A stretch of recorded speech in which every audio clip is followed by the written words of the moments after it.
Islamabad parade ground में तहरीक इंसाफ के एहतजाजी जलसे में कारकुनान की आमद का सिलसिला जारी है। चेयरमैन तहरीक इंसाफ इमरान खान मरी रोड रावलपिंडी से रैली की सूरत में जलसागाह पहुंचेंगे। इस वक्त जलसागाह में हमारे रिपोर्टर फौजिया अली मौजूद हैं। फौजिया बताएगा, तमाम तर इंतजाम मुकम्मल हो चुके?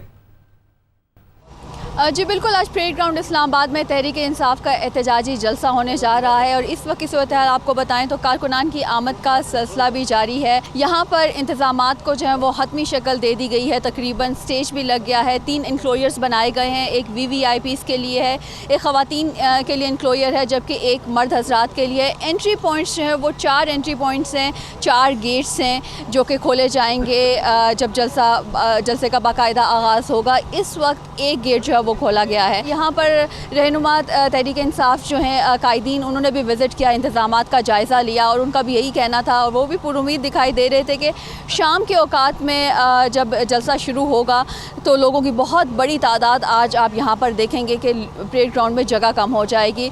चेयरमैन तहरीक इंसाफ इमरान खान आज एक रैली की सूरत में मरी रोड से होते हुए जलसागाह पहुँचेंगे और यहाँ पर जो कारकुनान हैं वो इस इंतज़ार में हैं कि कब चेयरमैन तहरीक इंसाफ यहाँ पर आएंगे और ख़िताब करेंगे उनसे। उनका यही कहना है कि जो मौजूदा महंगाई है और बिजली की लोड शेडिंग है और जो पेट्रोलियम मसनूआत की कीमतों में इजाफा है, उसके ख़िलाफ़ आज भरपूर एहतजाज किया जाएगा। जी।